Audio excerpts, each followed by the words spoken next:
So once your sweet spot is clearly defined, think about all the deals that are going to come your way in this economy because so many businesses are going under. So it's not just about which team members or which roles would you want to fill in your business. That's certainly a consideration. And I would suggest you have a list of those too, to be ready and look to fill those if you have that opportunity, but also to just look at what's on sale out there in the market right now that fits your growth plan. Do you want your business to grow faster? Are you open to new and out-of-the-box ways to drive revenues and increase value? How do you imagine the most successful entrepreneurs and business leaders double, triple, or expand their businesses tenfold or more? The answer is deals. This is a weekly podcast featuring conversations with business owners, executives, and leaders as we reveal behind-the-scenes details that give you, our listeners, the confidence to pursue your own deal-driven growth. On the show, we discuss a huge variety of deals, everything from large, complex mergers and acquisitions to smaller deals that you can do even without significant capital. My name is Corey Kupfer, and I've been supporting deal-driven growth for businesses for 35 years as a successful entrepreneur, professional negotiator, and attorney. My goal is to help you strategize, plan for, find, and complete deals that will help your company grow faster. Welcome to the Deal Quest podcast. Let's get started.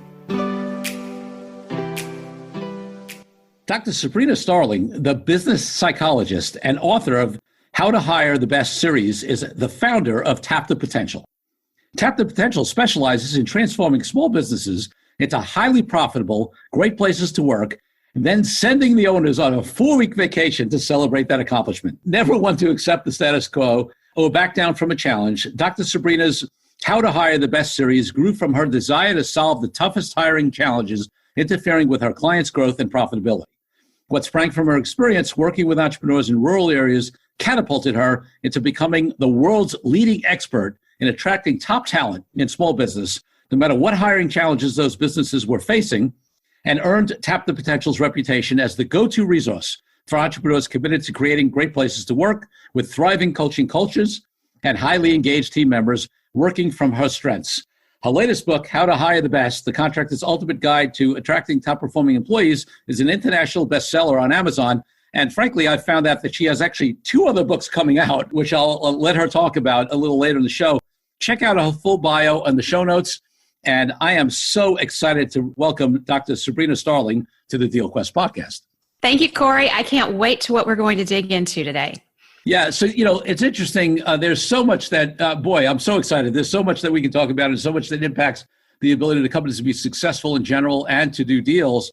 But before we go there, I want to take you back to when you were a little girl growing up, 8, 10, 12 years old. What did you want to be? Because my guess is the foremost expert on attracting, talent for entrepreneurs was probably not it at that age, but tell me if I'm wrong. You are wrong. And, I didn't even want to be that about 7 or 8 years ago. I really resisted diving into this topic because it is such a challenging topic, and I was afraid there were no solutions. Fortunately, I found solutions. But back when I was 7 or 8 years old, I really just wanted to be a veterinarian. I love animals, the idea of being able to work with animals all day long. Of course, I did not realize that would mean I would have to do medical procedures on animals. And once I made that connection, then I was exploring other career paths after that. I love it. And one more question before we talk about what you're doing now, which is, do you have a memory of when your first deal, or whatever that meant to you was, whether it's as an adult or a little kid, any kind of deal that you did when you were younger? I'm pretty sure, I don't have a specific memory of my first deal, but I'm pretty sure it was negotiating with my parents for something I wanted really badly. And most likely I was told you can have that when it was a dog or a rabbit or a cat. Right. And I was told you can have that when you grow up and have your own place. I feel like I had that same negotiation with my parents around the dog. And so listen, we gave a little bit of it in the intro, but we'll obviously hear more specifics as we go along. But just take a couple of minutes to talk about what you do and who what kind of companies and clients you work with. Okay, so I have been coaching small business owners for about 15 or 16 years now, and I transitioned from my career as a psychologist into coaching because I really wanted to see results. And in the mental health field, it was always 2 steps forward, 5 steps back. And one of the things that I've come to really appreciate about working with entrepreneurs, especially I consider myself very lucky at Tap the Potential, we get to work with the A players of the entrepreneurial world. So we work with small business owners who are intent on creating highly profitable, great places to work, building a business that does not depend on them, and really building that team in that business and growing the leadership within the business. And all of that ends up like as an accidental byproduct of creating a business that can run on its own, that allows the business owner to be away from it for extended periods of time. We offer the 4-week vacation challenge to our clients in our Better Business, Better Life program. But ultimately, what we focus on with our clients is building that business that allows you to have more time for what matters most to you and give you the money in the bank account that you want to have, rather than what's the typical experience out there of entrepreneurs is, I have this business, it's taking over my life, and it's a cash-sucking business. So, that loss of life and the years that many entrepreneurs lose to trying to get their business off the ground and running and really get it to that point where one day somehow that business is going to take care of them. That one day just feels like it's, the needle is always moving. We're never getting to that. So we work with those A players of the entrepreneurial world who want to learn, who want to grow, who want to learn from others who have been successful. And they're very passionate about their people. And I think that is one of our common connections, Corey. So much of what you focus on in your book and your work is about, let's look at the people rather than the issues and the problem, and let's put the people front and center. Yeah, and it's so, there's so many things that I could say out of that, but I know that I have so many listeners around the world who are, I know from the Entrepreneurs Organization community, and it is such a religion in EO, to work on your business, not in your business, to create a business that can run without you and create enterprise value that's not dependent upon you. And obviously that ties into deals significantly, because the ability to exit, company at all or at any kind of valuation, depends upon it being less dependent upon you. That's a big thing. And the other thing I'll say, and I'd love to get your input on any of these, is that, I did a series of videos, I don't know, it might have been a year or two ago where, I got on sort of this semi-rant where, like in a lot of the entrepreneurial world, there's this sort of derogatory comment, you have a lifestyle business, right? Oh, and I hate that because on the one hand, I get it, we're supposed to scale and grow and blah, blah, blah. But first of all, some people scale and grow for all the wrong reasons and they end up not being happy or blowing up. And for me, I actually, sort of started this mini campaign to redefine the concept of lifestyle business, to say every business should be a lifestyle business. Because why are we entrepreneurs if we're not building something that works for our lifestyle? And by the way, for some people, that might be a lifestyle of being a venture-funded company that's going to be fast growth and high tech and whatever. And if that's what they really want, that's cool. But that's a lifestyle. It should serve our lifestyle. So your thoughts on that? Absolutely. I firmly believe work should support life, not the other way around. I feel like in the entrepreneurial world, there is a dominant discourse that we should be grinding it out, and we need to be focusing on top line revenue and growing top line revenue, which I really feel like is a lot of chest beating. Really what we need to be focusing on is not how much we make, but how much we keep, and how much life does our business give back, rather than how much life is it taking away, not just from us, but from our team members as well. And I think about in terms of if we are building businesses that are not sustainable, and sustainable is a big word. There's so much wrapped up in that word, but sustainable means, is it sustainable really to work 90 hours a week? Is it sustainable to sit at our desk in front of Zoom calls for hours on end, as many of us are doing now in the age of Corona? That's not sustainable. It's not healthy. It's not life-giving. Laying awake at night, worrying about cash flow, worrying about how you're going to meet payroll, chasing bigger and bigger deals just for the revenue, to bring the top line revenue in, and not looking at what is the margin, what is the profitability, what are we going to be able to keep in the company? Those are questions that I find to be much more important, much more life-giving questions. And As you started talking about lifestyle business, I feel the need to throw out there that for many years as a woman entrepreneur, I felt shame around letting others know that I've run my business on 20 to 25 hours a week for the last 14 or 15 years. I have grown my business every year, except for 2 years. It took a step back, but every year by 35 to 40%, working 20 to 25 hours a week. And that is because I had to be highly focused and highly productive in those 20 to 25 hours a week. I came upon that number because that's the hours that I had in a given day when my kids would be that's how much I was going to send my kids to daycare when they were first born. And as they've gone to school, that's about how much time I've had available to me. And so for myself, once I came to understand that there are limits on my time and I need to be highly selective about where I put my attention and put my attention on the most impactful act in my business, I was able to let go of so much of the day-to-day distraction that entrepreneurs can get pulled into the weeds. And so I think that perspective is very important for an entrepreneur who's building their business, is what is the most valuable use of my time? I love that. And I got to tell you, it's sort of related. It's not directly on. I find mothers with children to be, I've had so much success with hiring women with children because they just get stuff done. It's amazing because their time is limited. They don't mess around. They just produce. And the biggest thing that I found, and, it's interesting, with what you do to get your view is that I've been able to get super high quality people at fair, but not but more reasonable cost if what I give them in exchange is flexibility. Absolutely. Right? They can work remotely. They don't have to, I don't care when they get their work done. I don't care if they stop working at 5 and start working again at 9 when their kids goes to bed, and I've been unbelievably successful in having working mothers work with me. Absolutely. Working mothers especially appreciate that. There are lots of working fathers.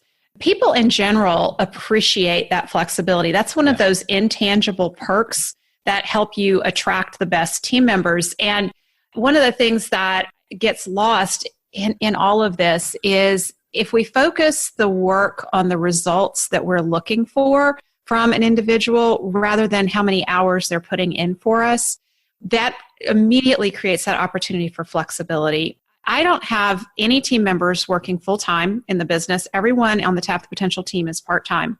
And so we're all virtual and we are flexible. I don't have any requirement other than our team meetings that we have and when we're working with clients, there's no other time restriction. Work can get done. I don't have any expectation that if I am texting or on Slack after 5 that you're going to respond to me until the next day. I tell my team, if you see a message from me on Slack on Saturday, it's just because I was thinking about something on Saturday. I don't expect you to be thinking about it on Saturday. That's fine to wait till Monday and respond to me. So that building that flexibility in and really respecting the priorities that people have in their lives.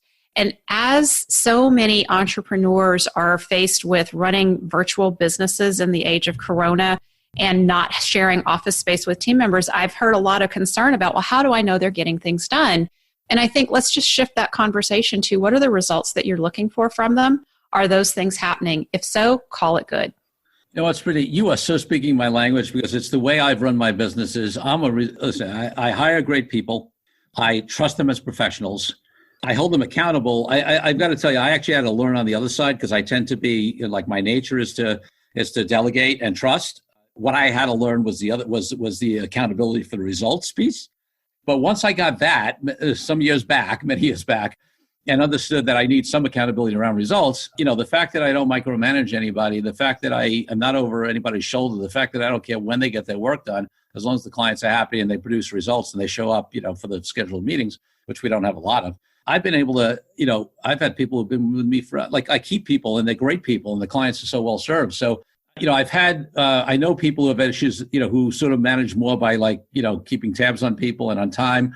And I've always had an issue with that. But I certainly think in these times, I'm wondering what you think, in the COVID-19 coronavirus times here, how much that's going to force a shift. And, whether you think there will be a shift in the paradigm, or whether those companies who tend to manage that way will just go back to their old ways post, this pandemic.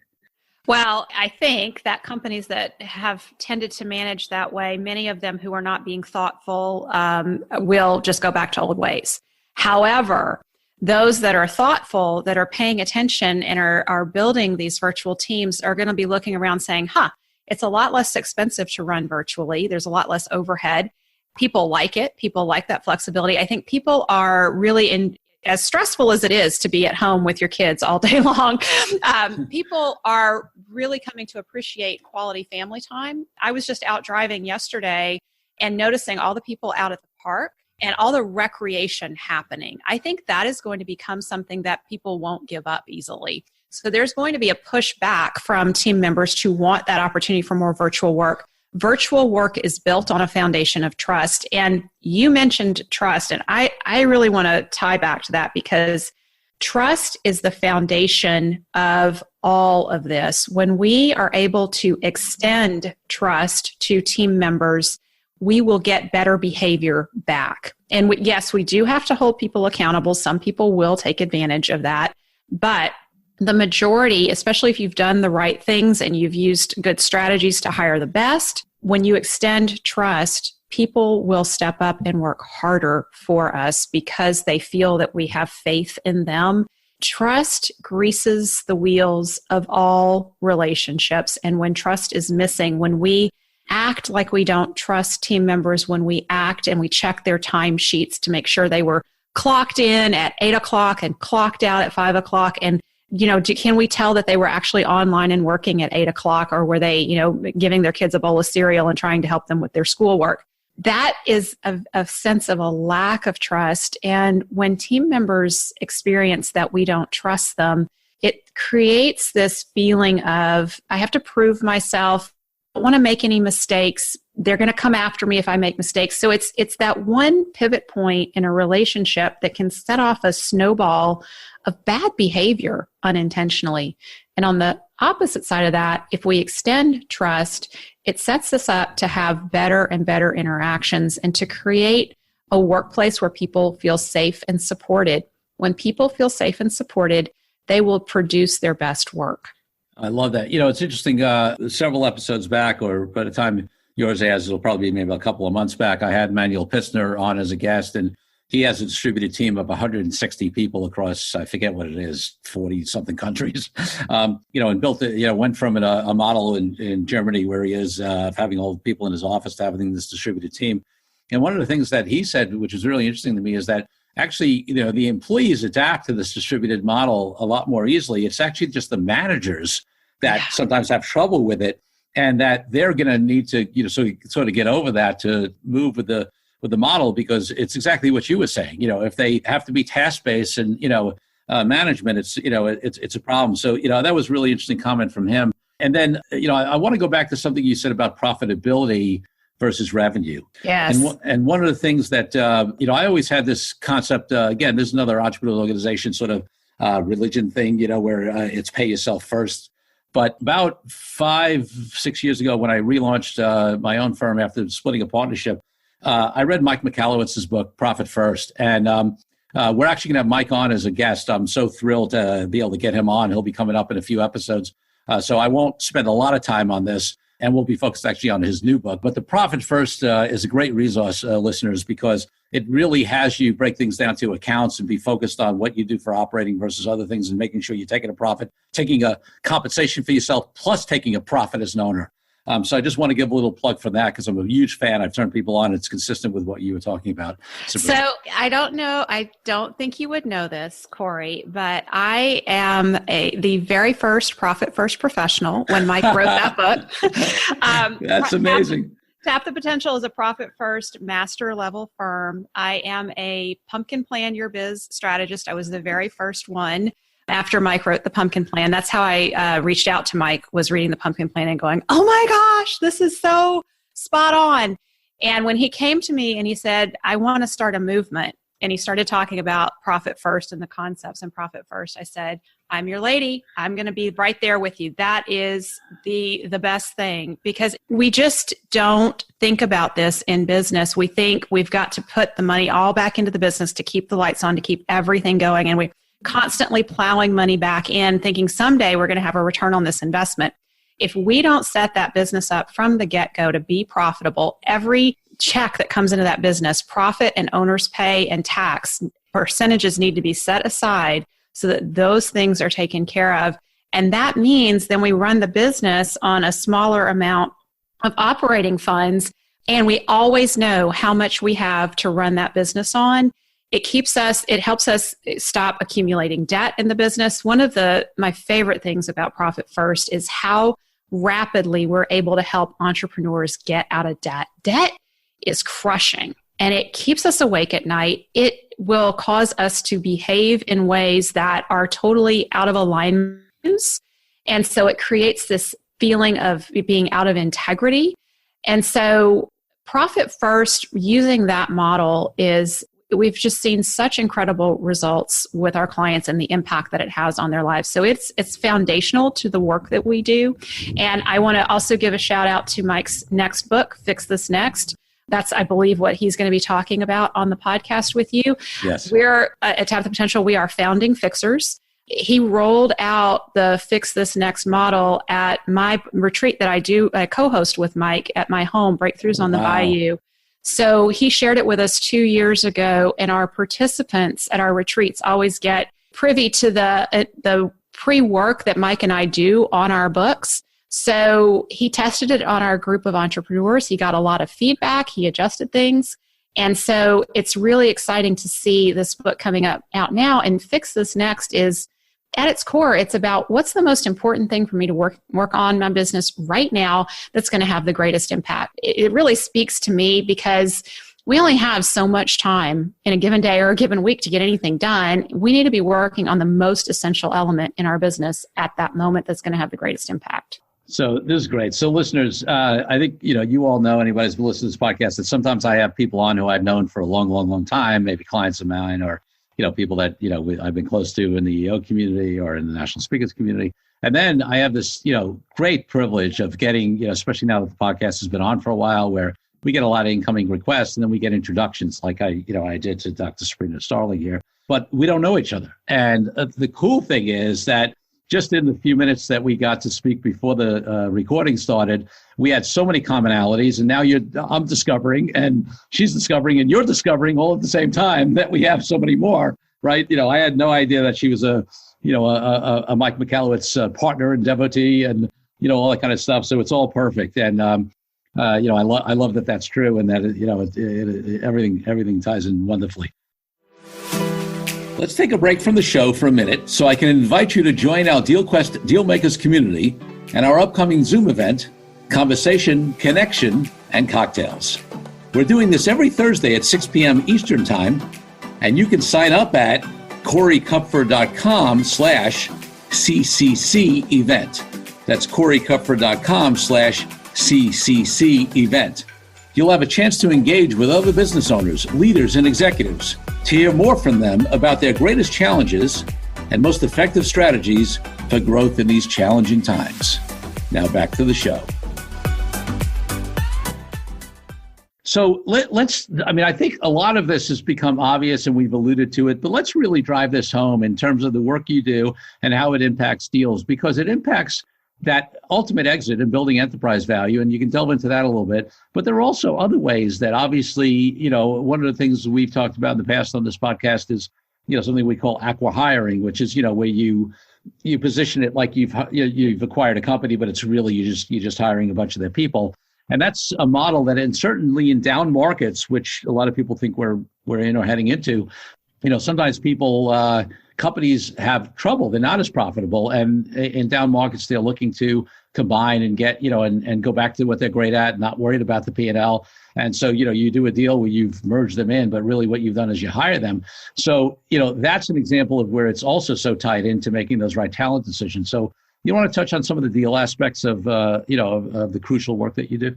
Absolutely. So I think, this in terms of hiring and the opportunities that are going to be out there to hire A players as we are in a down economy, and I really do see so many businesses scaling back to focus on the sweet spot of the business, which is, focusing on those top clients, what they need from you, where your strengths align as a company and what you're able to offer, and then systematizing that. When that sweet spot is clearly defined, there's an opportunity to let go of all the extraneous stuff that is out there, and it actually creates a more profitable business. And the opportunity is to grow the business now from the sweet spot because there's less overhead, there's less drag.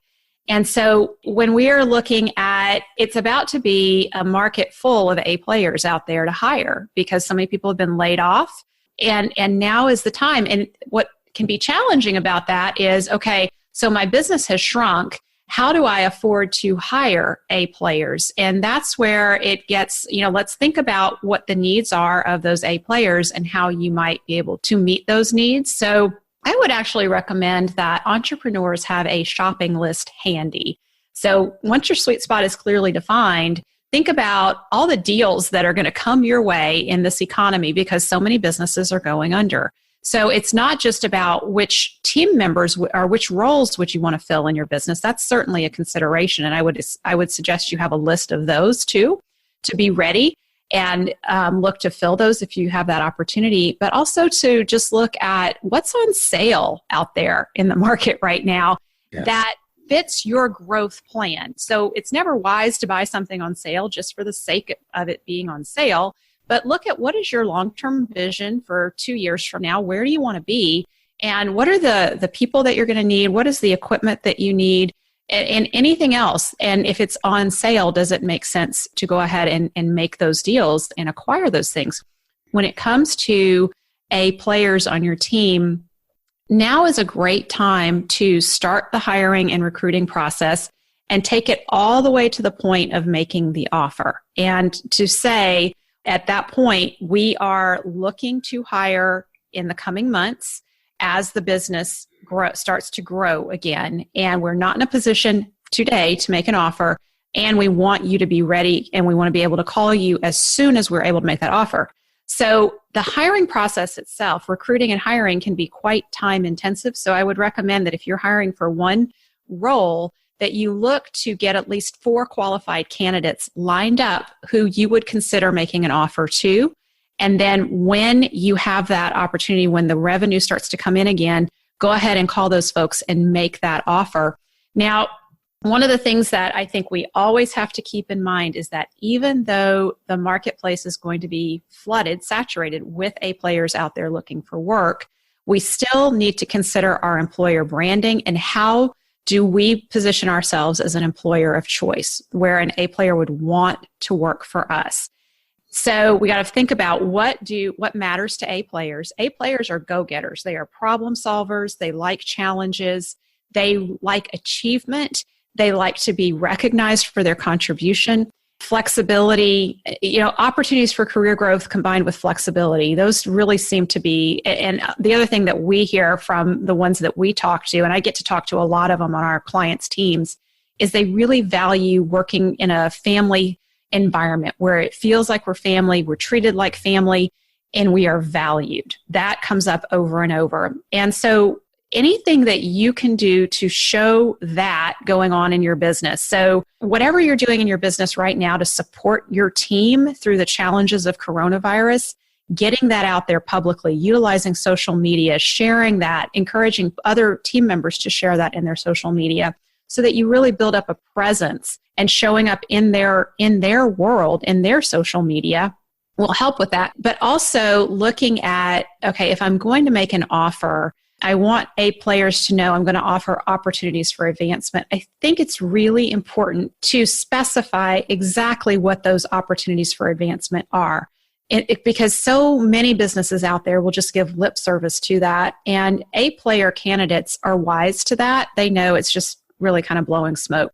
So instead of doing a vague offer of opportunities for advancement, spell out in the interview what criteria, first off, tell them exactly the results that you're looking for from them in the role that you're hiring them for. Yeah. And then lay out what kind of results is an A player in that role achieving for you at day 1, week 1, month 1, 90 days, 6 months, 9 months, 1 year, 18 months, and 2 years. And so think about an A player who's fully trained, who's been onboarded successfully, and they've been with you for 2 years. What are they doing for you in that role? And think about that is going to be the highest level of pay that you're going to offer. So that would be the 90th percentile of pay. And then work backward from there. And so you can make an offer to an A player that's around the 65th percentile of pay for that role in that geographic area. And you can say, okay, this is what we're able to pay you as you start. And then as you demonstrate results at day 1, even day 1 and end of week 1, there can be opportunities for advancement. And there could be pay raises tied to certain opportunities for advancement. Not every single one, obviously. That's not a good way to motivate people. But they know going in what's expected of them. That sets them up for success. And it's like teaching to the test because they know exactly what you're looking for from them. And in terms of positioning yourself as an employer of choice, if you give them a piece of paper as they leave the interview that lays out their opportunities for advancement and the pay raises that will be associated with that, and on the other side of that piece of paper, you have comments from your current team members about why they like working for you, about what is unique about your company, you are going to stand out in those candidates' mind. And if they have other offers on the table that they're looking at, they're going to lean much more towards you simply because everything has been spelled out for them. They know what they're getting into. That's such a great practical tip that listeners, can take away from this. And you in what you just said, you answered a question I was going to ask you, which is, sort of how to bridge the gap between valuing A players, but also understanding that in this current market, you may not be in a position to pay them at 90+% of their value. And what you've essentially said, it's interesting in an acquisition, there's something called, in structuring an acquisition, there's something called an earnout often, which is often used to, let's say the business happened to have a down year, or there's some new clients that came in where those revenues and profits have not shown through yet because it's new business. But of course, there's no guarantee the clients will stay. What's done is, in addition to whatever portions of the firm purchase price, there's a back-end model that's based upon hitting certain bogeys that will get a higher purchase price for the seller if those things come true, but also protect the buyer against having to pay for business that doesn't come in. So if it doesn't manifest, they don't have to pay that portion of the purchase price. What you've essentially done is created, or advocated for the equivalent of an earnout, for hiring key employees, because the A players, if you give them their bogeys and know what they have to hit, and they're reasonable, right? They're not, some people have stupid, unreachable targets like salespeople, whatever, and those are demotivating. But if they're stretched but reasonable, the A player is going to take that on as a challenge and say, yeah, I can go through this, and then I know I'll make that money.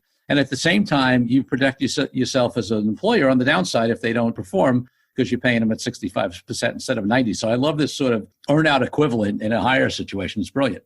Well, thank you. And, the other thing I want to comment on is the way that I've structured that is to manage the risk on both ends. So for the entrepreneur, the risk is I have to pay top dollar to attract this A player, but then it's going to take me 18 months to get them fully up to speed. I can't afford that. And so what this is doing is it's creating a very safe environment for the entrepreneur. And it's also making it very safe for a candidate if they are in a current job, because that was the market we had, early 2020. That's where we were, to jump ship. And that is the hardest thing to do if you're an A player and you have a job, even if it's not great, even if it's a bad environment, it's a known entity. So jumping into something that is an unknown is unsafe. So the more we can lay out, here's what it's going to be like, here are the expectations, it reduces the risk for that candidate. I want to share something else for entrepreneurs to think about in terms of managing their risk as they're looking at hiring and revenues are down. You can make an offer now for people to work from home, to train at home. They can come on part-time. They can come on as independent contractors even. And you can spend the time training them part-time so that when you're ready to ramp up, then you can make an offer and bring them on full-time. Meanwhile, you've really gotten to see firsthand, can they produce? I love that. And, and here's the things, folks, even though we are, it seems like heading into a down market, certainly in some industries.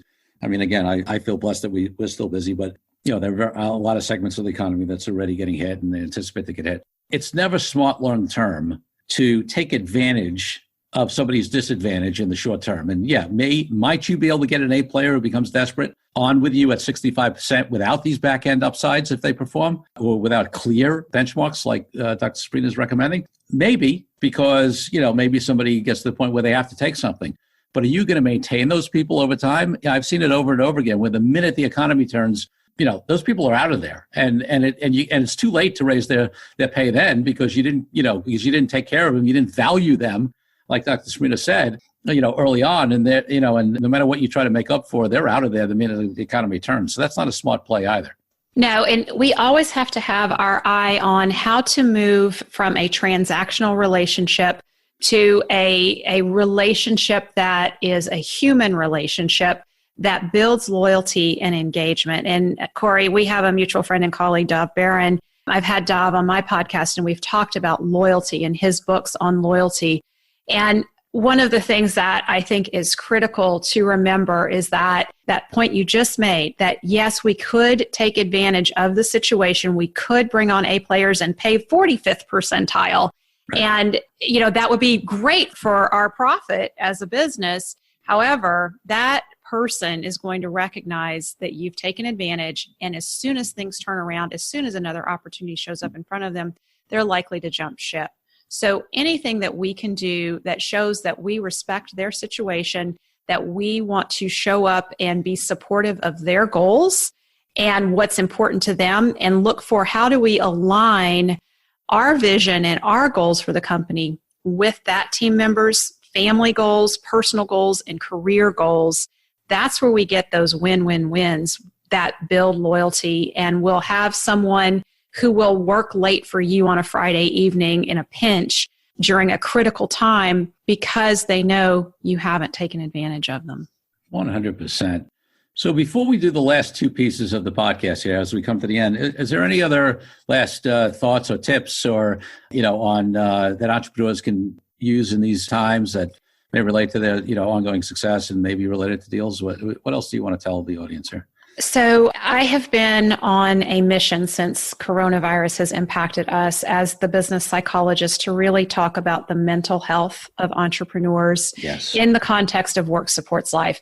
So prior to coronavirus hitting, I was starting to study burnout, entrepreneurial burnout in entrepreneurs. And what I've come to see in the surveys that we've done is that the majority of entrepreneurs are operating in a place of being at risk for burnout. That was before we throw in all the stress from coronavirus and the ways that's impacted us and changed our lives. And so I have a lot of concern for the entrepreneurs out there for their self-care, putting their oxygen masks on first and making sure that they are doing the things that they need to do to take care of themselves, and always having that eye on work supports life. And so I want to just extend the opportunity for your entrepreneurs who are listening in your audience to take our assessment at Tap the Potential, which assesses for your level of entrepreneurial burnout. It will give you feedback about where you are, and it will also give you feedback about the gaps that exist in your business that are contributing to that level of entrepreneurial burnout. So in terms of what to work on next in your business, that assessment is a screening tool for what are the things that I need to work on, and that will really start to impact not only the health of the business and the sustainability and my ability to be away from the business, but also improve my quality of life as an entrepreneur. That is a free assessment. It's available on our website at tapthepotential.com/assessment. I love that. Such a great resource for people. So, and obviously that's the website where you all can find out more about Dr. Sabrina Starling. And just give us a little bit on anything else you want to talk about. I know you have a couple of books coming out. Just give us a couple of minutes on I think you have at least 2 books coming out over the next number of months, right? Yes, I do. So I have the next in the How to Hire the Best series. The one that is coming out in September 15th is our launch date, is How to Hire the Best, the Entrepreneur's Ultimate Guide to Attracting Top Performing Employees. And that will be followed by the December 1st release of my book that I have been so passionate about and working on for years, which is The 4-Week Vacation. The 4-Week Vacation is all about building this business that gives you your life back. So entrepreneurs, I'm sure nobody out there wants to learn how to hire the best talent, and nobody out there, has any interest in taking a 4-week vacation and getting your life back, right? So, that's nothing that we all want. Yeah, I actually took a 3.5 week. If I would have known you were calling 4-week, I would have just extended it. But I did 3.5 weeks at in St. George at the Red Mountain Resort. Like, I did a health retreat. I was working out every day. I was hiking in Snow Canyon and in Zion, and the first 2 weeks I did like about 3 hours of work a day. 3-4 hours a day from there. And then the last week and a half, I took as total vacation. And it was amazing. I mean, it was like people said, how do you do that? And it's all the things that you were talking about. I have a phenomenal team, great systems. I have this whole concept on highest and best use where I focus. We don't have time to get into that, but people have heard, listeners have heard me talk about that before, and it's some of the work that we do. But, again, you are so speaking my language. So, So Corey, I got to tell you, you are a prime candidate for the 4-Week Vacation Challenge, because when you take the 4-Week Vacation Pledge, you're pledging to take tests and build your business up to the point where you can be totally unplugged out of communication with your business for 4 weeks. And from what you're telling me, I think you are almost there. I'm definitely a matter of seizing the opportunity. I love it. A challenge. I love it. That's awesome. So, folks, listen. Definitely check out all of those links. Are going to be in the show notes. If you missed any of those, you can definitely check them out. I mean, I'm sure you can see there's so much value in what Sabrina brings. So, definitely check her stuff out, all her books. And she's also got a podcast, right? Let me give you a second to talk about your podcast, then I'll ask you my last question. Absolutely. So the Profit by Design podcast, you can find us at profitbydesignpodcast.com. We talk about creating sustainable businesses that support us in living the lifestyle we desire. I love it. Another thing that no entrepreneur is interested in. Yeah. Okay. This is great. I mean, this is what everybody wants. Everything you do, everybody wants. All right, great. So, it's interesting, the last question that I've started asking in this new format on the podcast since we rebranded it on DealQuest is everything we've been talking about. So I'll ask it anyway, which is that, my highest value in life is freedom. I have I'll get a little plug to my intent.org. I have a little bracelet that I wear where they put a word on this little almost subway token kind of thing. And my word is freedom. I haven't taken this off in 7 or 8 years. And for me, that's a bigger, it's freedom for all people from oppression. And it's, but it's also freedom. It's also why I'm an entrepreneur, So what does freedom mean to you? And how does it impact, your life and business beyond what beyond everything we talked about in this podcast, which was all about that? Yeah. So I will just say, what does freedom mean to me? Freedom means to be at choice, that I get to choose where I work from, when I work, who I work with, and how I want the role that I want my work to play in my life. And that I wake up every day and I say, thank God that I have these choices. It means so much to me to get to experience what I've put so much work into developing. And I want more entrepreneurs to really feel that freedom. Dr. Sabrina Starling, thank you so much for being on the podcast and bringing all the value you did to our listeners. Thank you. Thank you for joining me on this episode of DealQuest, where we help you discover the genius of deal-driven growth. You can be a friend of the show by leaving a review on the Good Pods app, podchaser.com, or any major podcast player. Every review helps the show reach more listeners. If you're ready to take your deal making to the next level by becoming a master negotiator, head over to Amazon or Audible and grab a copy of my best-selling book, Authentic Negotiating. Then connect with me on LinkedIn and let me know your thoughts. I'm Corey Kupfer. Until next week, wishing you the freedom and financial prosperity that I know your DealQuest will bring.